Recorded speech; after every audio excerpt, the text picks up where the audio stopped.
नमस्कार मित्रांनो, आज या मालिकेमध्ये आपण पाहणार आहोत की अन्नपूर्णा आजी पडलेले असतात. राजन आता पळतच जातात. आई अगं काय झालंय? पार्वती पटकन बाहेर ये, आई पडली आहे, सगळ्यांनी बाहेर या. राजन आता पळतच गेलेले असतात. इकडे आता अनिकाला इतकं टेन्शन आलेलं असतं. व्हॉट इज दिस यार? आता ती नयनतारा आंटी त्या कमळी टमळीची आरती ओवाळणार आहे.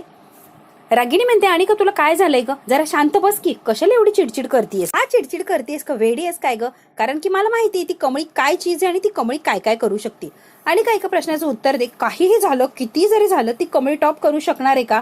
नाही ना. मग कशाला एवढी चिडचिड करते? गप्प बस की. तुला कळतच नाहीये मॉम, ती कमळी ब्लॅक मॅजिक करते. ब्लॅक मॅजिक ती काहीही करू शकते. ती म्हणते ब्लॅक मॅजिक वगैरे असं काही नसतं. तूच तिला डोक्यावर घेतलंय. मला काय माहित नाही या असतं की नसतं. त्यांना तशी सिंपल नाहीये. आणि तुला सांगू का अनिका, जोपर्यंत तुझी ग्रॅनी आजी आहे ना तोपर्यंत तू टेन्शन घेऊ नको. लगेच रागिणीचा फोन आलेलं, कामिनीचा फोन आलेला असतो. रागिणीच्या फोनवर 100 वर्ष जगणारी आई. अरे वा घेतली 100 वर्षांचं आयुष्य घेतलं. बोल की रागिणी, गुड न्यूज आहे. कसली गुड न्यूज गाई? म्हातारी पाणी आणताना पडली चक्कर येऊन. आई काय सांगते? म्हातारी पडली? वाव. मग ती थेरडी त्या म्हाताऱ्यासारखी व्हीलचेअरवर जाणार. बहुतेक तसंच काहीच होणार. अजून काही नक्की सांगता येत नाही, पण तसंच काहीतरी होऊ शकते. अनिका म्हणते, ग्रॅनी आजी मी बोलतीये, मला सांग की न्यूज. तरी पडली म्हणजे मेली की काय ती? अगं ये अनिका, गेली नाही पण जायच्याच वाटेवर आहे. डोंट वरी, ती नक्की जाणार आहे. रागिनी कामिनी तिघी सुद्धा खूप खुश झालेले असतात की अन्नपूर्णा आजी आता एक तर व्हीलचेअरवर जाणार किंवा मरून जाणार, म्हणजे रस्त्यातला काटा जाणार. तिघींना फार आनंद झालेला असतो. त्यांचं हे बोलणं सगळं काही बंड्याने ऐकलेलं असतं आणि बंड्या आता पळतच जातो आणि सगळं काही जे घडलंय ते कमळीला सांगत असतो. इकडे आता अन्नपूर्णा आजीला रूम मध्ये आणलेलं असतं. राजन आता डॉक्टरांना बोलवतो. बाबांना फार टेन्शन आलेलं असतं. कामिनी फक्त नाटक करत असते, तिला काही एक वाटत नसतं. डॉक्टरांना फोन लावतोय का राजन? सुट्टीवर आहे रे. दुसऱ्या डॉक्टरांना बघ की कुठच्या. राजन आता डॉक्टरांशी कॉन्टॅक्ट करण्याचा प्रयत्न करतो, पण एका सुद्धा डॉक्टरला काही फोन लागत नसतो. कुणाशीच कॉन्टॅक्ट होत नसतं. कामिनी म्हणते, राजन लवकर बोलव रे, वहिनींची तब्येत बिघडत चालली आहे. लवकर बोलव. काय झालं असेल? वहिनींना काही सांगता येत नाही.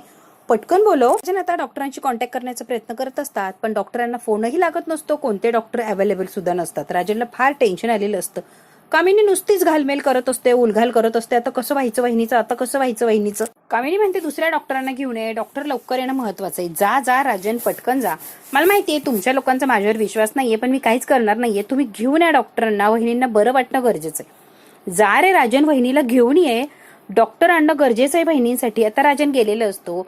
आता राजन जसं बाहेर जातो, लगेच कामिनी अन्नपूर्णा आजीच्या जवळ येते. ए अन्नपूर्णे, उठ. अगं झोपलीयस काय? व्रत पूर्ण करायचंय ना, व्रत. व झोपलीयस काय? अन्नपूर्णे अगं उठ की. फार रागाने बघत असतात कामिनीकडे. काय गे, तुझी जिद्द कुठं गेली ग अन्नपूर्णे? जिद्द कुठं गेली? चिकाटी व्रत करायचं ते कुठं गेलं सगळं? तर म्हणे व्रत करतीये ग माझी राणी. अन्नपूर्णे संपलंय ग सगळं तुझं. अगं जा आता, रिटायर हो. काय इथे बसलीये? सगळं प्रॉपर्टी करतं. मर एकदाची, आम्हाला मोकळं कर. अन्नपूर्णे एकदाची जा बरं तू. सगळं काही तुलाच कसं ग? बाकीच्यांना सुद्धा उपभोगू दे. सगळं तुला. व्रत पूर्ण करायचंय म्हणे, लागलीये व्रत पूर्ण करायला. अन्नपूर्णी लागलीये व्रत पूर्ण करायला. तुझा उपवास आहे ना ग? मग उपवास तुझा मोडलाच पाहिजे. उपवास मोडला तरच तुझं व्रत पूर्ण होणार नाही. आता बघ तुला कसं मी उपवास मोडवते. कामिनी इतकं टॉर्चर करत असते. आजोबांना इतका राग येत असतो, पण कामिनीला काहीच वाटत नसतं या गोष्टीचं. आजोबा रागाने बघत असतात. कामिनी जाते आणि बिस्किट आणून अन्नपूर्णा आजीच्या तोंडात बळजबरीने टाकण्याचा प्रयत्न करते. अन्नपूर्णे खा. उपास मोडायचा आहे ना आपल्याला, खाऊन घे बरं अन्नपूर्णे. बाबा म्हणतात नको. अरे कुणाला काय होतंय? कुणाला काय त्रास होतोय? कामिनी आता मागं वळून बघते आणि मुद्दाम बोलत असते बाबांकडे. बघू गुरगुरतो रे मांजरासारखा. काही त्रास होतोय का तुला? बायकोची सेवा करू दे, मग तुझी सेवा करतेस की मी. म्हाताऱ्या थांब रे. अन्नपूर्णे खा ग. जबरदस्तीने कामिनी तिच्या तोंडामध्ये बिस्किट टाकत असते. कामिनीने जबरदस्ती तोंडात बिस्किट टाकलेलं असतं. लागलं. बिस्किट तोंडाला लागलं म्हणजे उपवास मोडला. अन्नपूर्णीचा उपवास मोडला. आठवलं अन्नपूर्णा आजीच्या कानाखाली दिलेली असते. अशीच माझी कानाखाली दिली होती ना अन्नपूर्णे. आता कशी कानाखाली बसली? माझ्या कानाखाली देताना फार मज्जा वाटली ना तुला अन्नपूर्णे? सेम टू सेम, फिट्टम फाट. कसं वाटलं गे अन्नपूर्णे? अन्नपूर्णा आजी बेशुद्ध असतात. नको ते हाल करत असते ही कामिनी अन्नपूर्णा आजीची. सांगितलं रे, आवाज करायचा नाही, गोंधळ करायचा नाही. विसरलास की काय? वाजता कोणी केली, विसरलास का? मोडून ठेवलाय. आता हे बोट सुद्धा मोडून ठेवे ना.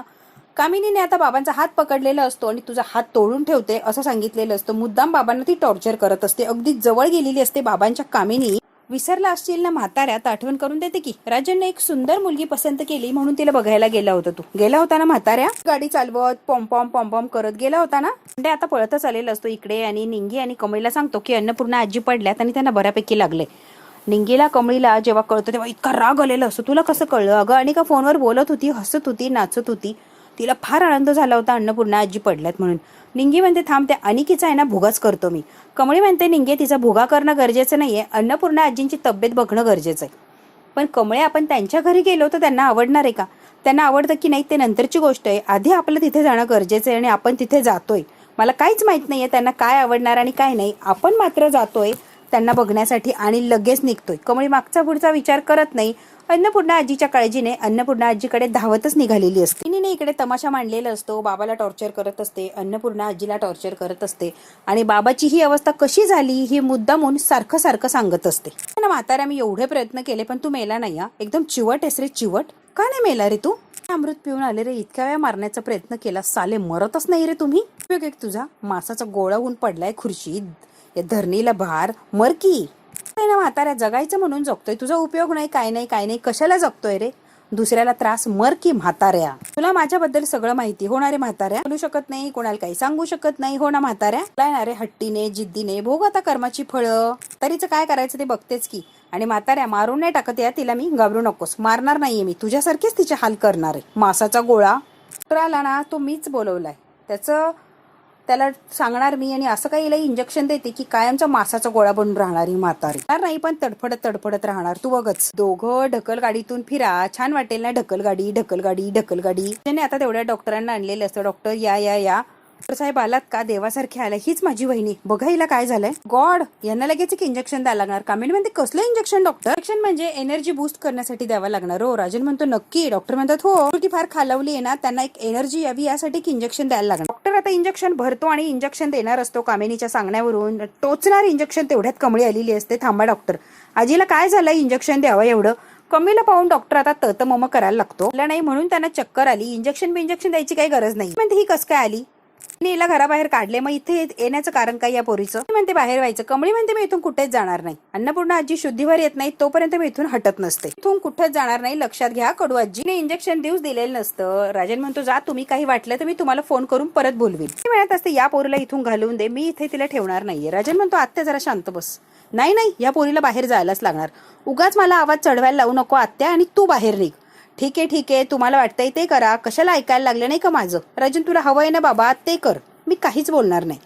कामिनी आता गप्प बसलेली असते, कारण कमळी आल्यामुळे राजनला जरा आधार आलेला असतो. इकडे आता रोहित आणि नयनतारा बसलेले असतात. रोहित म्हणतो काय का ते प्रोजेक्ट वगैरे अजिबात मला कोणाचे आवडले नाही, सगळे फालतू होते, फक्त अनिकाचं बेस्ट होतं, एक नंबर प्रोजेक्ट. काय डोकं वापरलंय त्या अनिकाने, आणि एक नंबर. नयनतारा म्हणते असंच काही नाही आहे रोहित, बाकीच्या लोकांची सुद्धा छान होती आणि आपापल्या पद्धतीने प्रत्येकाने प्रयत्न छानच केला होता. कमळीचं प्रेझेंटेशन आयडिया एक नंबर होती, कमाल होती, मला खरंच आवडली होती. पण तुला काय माहिती त्या अनिकाच्या प्रोजेक्ट मध्ये काय एवढा इंटरेस्ट आला नाही, तर कमळी कमाल असं बोलली होती. तुला काय आवडलंय त्या कमळीचं? त्याला इन्व्हेस्ट करायचं नव्हतं ती गोष्ट वेगळी, पण खरी कमाल तर कमळीच्या प्रोजेक्ट मध्येच होती. असू दे, आता जे झालंय ते झालंय. मॉन आई, काय विचार करतेय तू? इन्व्हेस्टर सगळ्यात आधी विचार करतात तो प्रॉफिटचा. प्रोजेक्ट घेतला की प्रॉफिट किती होणार हे आधी बघतात, मग तो घ्यायचा की नाही, कम्प्लीट करायचं की नाही ठरवतात.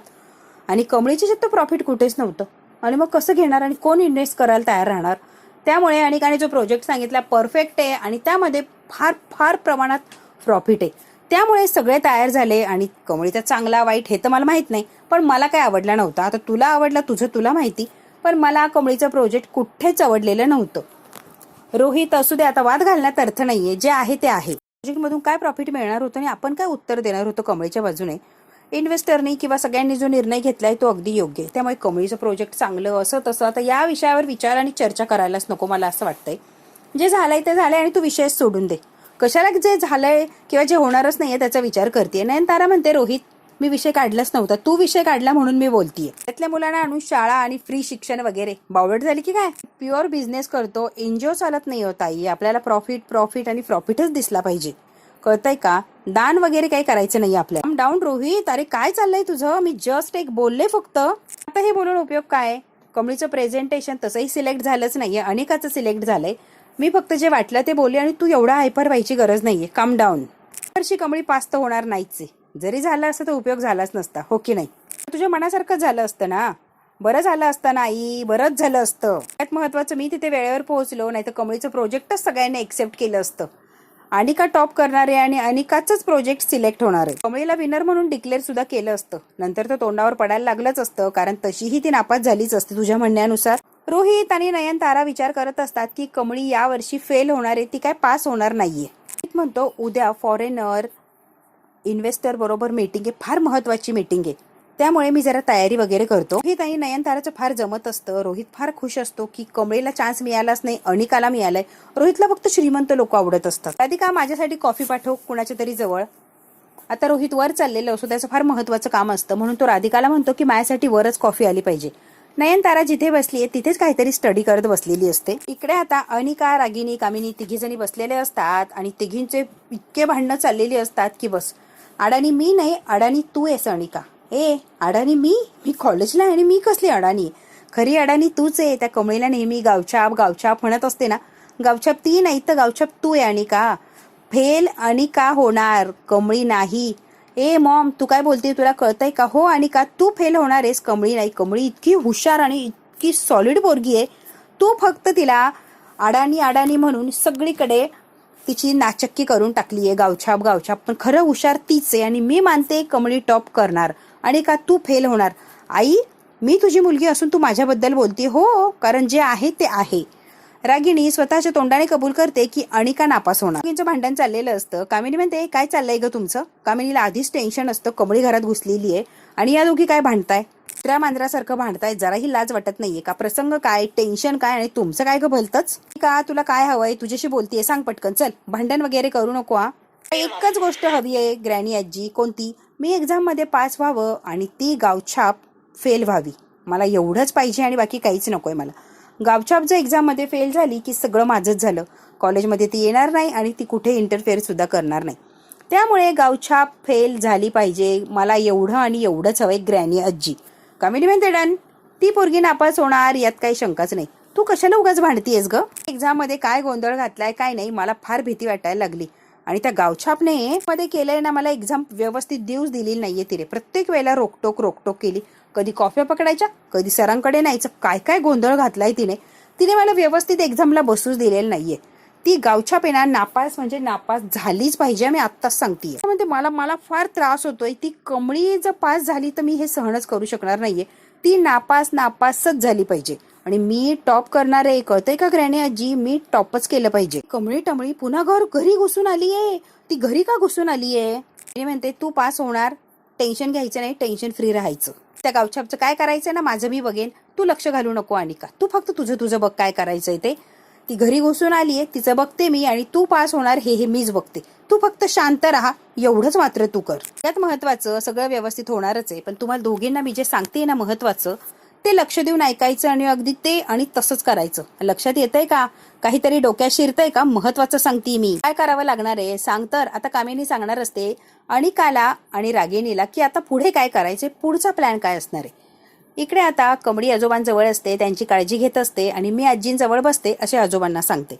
आजोबा आता तिला खुणावून काहीतरी सांगत असतात. आता आजोबांपासून अन्नपूर्णा आजीकडे निघालेलीच असते. बाबा म्हणतात थांब, हाताने तिला खुणावतात आणि काहीतरी जीव तोडून सांगण्याचा प्रयत्न करत असतात. अन्नपूर्णा आजीच्या व्रताबद्दल कामिनी, कमळीला काही त्याचा संदर्भच लागत नसतो. बाबा काहीतरी जीव तोडून सांगण्याचा प्रयत्न करतात. बाबांची भाषा कळत नसते, जे सांगत असतात ते कमळीला कळत नसतं. कमळी प्रश्न विचारत असते, तिच्या पद्धतीने शब्द जोडण्याचा ती प्रयत्न करत असते. तुम्हाला नेमकी काय सांगायचंय, कुणाबद्दल सांगायचंय सांगा बरं आजोबा. प्रयत्न करते शब्द जुळवण्याचा. तुम्ही बोला, मी माझ्या पद्धतीने अर्थ लावण्याचा प्रयत्न करते. बाबा आता सांगायला लागलेले असतात, काहीतरी दुसरं सांगायला लागलेले असतात. कमळी म्हणते हो मी तेल आणलंय, मसाज करून देईन, पण आता सध्या मला आजीची तब्येत बघू द्या, नंतर तुम्हाला मसाज करून देईन मी. बाबांना काहीतरी वेगळंच सांगायचं असतं. कमळीलाही कळत नाही आणि बाबांनाही ते व्यवस्थित सांगता येत नाही. सगळा गोंधळच उडून गेलेलं असतो. म्हणतात नाही, कमळी म्हणते नाही, मग काय सांगायचंय आजोबा, व्यवस्थित सांगण्याचा प्रयत्न करा, खरंच मला कळत नाही. म्हणते आजोबा तुम्ही आधी शांत व्हा, रिलॅक्स व्हा, अजिबात तक्त करू नका आणि कशाचीच काळजी करू नका. आता मी आली नाही इथे, मी सगळं काही व्यवस्थित करते आणि माझ्या पद्धतीने प्रयत्न करते सगळं व्यवस्थित करण्याचा. अजिबात कशाचीच तुम्हाला काळजी करायची नाहीये. मी आता जरा आजीकडे जाऊन येते, आजीला काय हवं नको ते बघून येते. तुम्ही अजिबात काही काळजी करू नका बरं, रिलॅक्स. आता कमळी अन्नपूर्णा आजीकडे उठून गेलेली असते. बाबा आता मनातल्या मनात म्हणत असतात, कमळी इथून तू जाऊ नकोस ग, तू गेली की सगळं काही घर विथरल्यासारखं होतं. इथेच थांब आणि आमच्या सगळ्यांची काळजी घे. कारण आजोबांना माहिती असतं कमळी घराच्या बाहेर गेली, अन्नपूर्णा आजी आता आजारी पडलेल्या आहे. मग कामिनीचा डाव सुरू होतो आणि कामिनी कुणालाच काही खात नसते. कामिनीला जे करायचं ते कामिनी करत असते. आजोबा फार घाबरलेले असतात तरी कमळीला सांगण्याचा प्रयत्न करत असतात की इथून जाऊ नको, कामिनी आम्हाला जिवंत ठेवणार नाही. मग इकडे अन्नपूर्णा आजीचे हातपाय चेपत असते आणि अन्नपूर्णा आजीशी बोलत असते. त्या बेशुद्धच असतात. अन्नपूर्णा आजी, मला माहितीये आजोबांसाठी, राजन काकांसाठी हा व्रत केला, मला माहिती, आणि प्रेमाने किंवा खूप याने जिद्दीने हा व्रत पूर्ण करायला गेला होता. पण एवढं अवघड व्रत करायची काहीच गरज नव्हती. तुम्हाला स्वतःला झेपत नाहीये, सोसत नाहीये, मग तुम्ही का करायला गेला सांगा बरं. म्हणते आजी, लवकरात लवकर तुम्ही बऱ्या होणार आहे, लवकर उठून बसा बरं. कारण तुम्हाला असं पडलेलं मला बघवत नाही आणि तुम्ही अशा पडून चालणार सुद्धा नाही आहात. तुम्हाला पहिल्यासारखंच व्हायला लागणार आहे. असं तुम्ही पडला गळून गेला तर कसं होणार आहे. मी आता अन्नपूर्णा आजीची काळजी घेते, आजोबांची काळजी घेते आणि आता व्रत पूर्ण करण्यासाठी कमळी बाहेर निघालेली असते. राजन मध्येच उभं असतात. कमळे, कमळे. कमळे म्हणते, काय राजन काका, तू काहीतरी खा आणि मग व्रताला सुरुवात कर. मला असं कळले की तू सकाळपासून काहीच खाल्लेलं नाहीये, तुला काहीतरी खायला लागणार, नाही तर आईसारखी उगाच तुझे हाल व्हायच्या, चक्कर येऊन पडशील. काहीतरी थोडंसं खाऊन घे आणि मग व्रत कर. कमळी म्हणते, आजीचा निर्जली व्रत होतं, मी पण तसाच उपास करणार आहे. व्रत झाल्याशिवाय मी काहीच खाणार नाहीये. कमळी आता निघून गेलेली असते पूजा करण्यासाठी. निघून गेलेली असते. राजन आता मनातल्या मनात म्हणत असतात, कमळी तूच या घरची नाथ हवी होतीस ग, तू का नाहीयेस माझी मुलगी. आता नयनतारा कसला तरी विचार करतच असते. तेवढ्यात काय ऋषी आलेला असतो. आई, अगं काय झालंय, कसला एवढा विचार करते आणि काय झालंय, बोल की.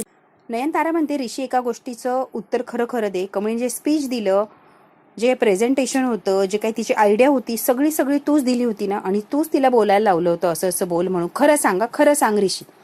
ऋषी म्हणतो, रिअली तुला खरंच असं वाटतं की तिला गरज आहे मी काही सांगण्याची, शिकवण्याची, लिहून देण्याची? काहीही नाही. कमळीने सगळं मनाने तयार केलं होतं आणि ती मनानेच बोलत होती. तिला कुणाची कशाचीच गरज नाही आई, ती ऑलरेडी हुशार आहे ग. ती पोरगी विश्वास ठेवायला लायकीची नाहीये. ऋषी तू खोटं बोलू नकोस. नाही आई, मी खरं सांगतोय, मी काहीच दिलं नाही, सगळं मनाचं होतं. ती मोस्ट टॅलेंटेड मुलगी आहे. अरे ती मोस्ट टॅलेंट असू दे नाही तर कसं, अन्नपूर्णा आजीला फसवलंच ना, त्यामुळे तिच्यावर विश्वास ठेवणं योग्य नाहीच आहे. ते मिस अंडरस्टँडिंग होतं. आज ना उद्या अन्नपूर्णा आजीला सुद्धा ते कळणार आहे आणि मग तुझे डोळे उघडतील आई. प्लीज विश्वास ठेव, कमळी तशी नाहीच आहे. तिशी कमळी चांगली आहे किंवा अन्नपूर्णा आजीने मिस अंडरस्टँडिंग करून घेतली आहे असं सांगितलेलं असतं आणि निघून जातो. आणि नयनताराला जाताना म्हणतो की तुला सुद्धा पश्चाताप येणार आहे, तिच्यावर असं अविश्वास दाखवतीये म्हणून. नयनताराचं डोकं दुखायला लागलेलं असतं विचार करून करून. तिला खूप त्रास होत असतो. रागिनी, कामिनी बोलत असतात. ती थेरडी आणि ती गावछाप एकत्र आल्या, त्यांची गट्टी झाली तर आपल्यासाठी फार अवघड होऊन बसणारा. ते आपल्या डोक्यावर मिऱ्या वाटतील. गावछापचं नंतर बघू ग्रॅनी आजी, आधी रिझल्टवर लक्ष दे. आता रिझल्ट लगेच आहे, त्यात मी फर्स्ट आली पाहिजे. ती गावछाप फेल झाली पाहिजे, फेल 0-0 मिळाला पाहिजे तिला. त्यासाठी काहीतरी लक्ष दे. ग्रॅनी म्हणते, मला काहीच माहित नाहीये, तिला नापास करायचं बस. कामिनी म्हणते, कमळीचं व्रत मी पूर्ण होऊच देत नसते. काही झालं तरी कमळीचं व्रत पूर्ण होऊ नये ही जबाबदारी माझी. रागिनी आणि का लक्षात घ्या, त्या पोरीचं व्रत पूर्ण होऊ देणार नाही म्हणजे नाही, हा शब्द आहे माझा. बघू आता मित्रांनो, कामिनी असं काय करणार आहे की ती कमळीचं व्रत पूर्ण होऊ देणार नाही, आणि कमळी सुद्धा इतकी जिद्दी आहे की ती व्रत पूर्ण करते की नाही आपण बघूच या पुढच्या भागात. हा भाग इथे संपतो. व्हिडिओ आवडल्यास लाईक, शेअर, सबस्क्राईब नक्की करा. धन्यवाद मित्रांनो.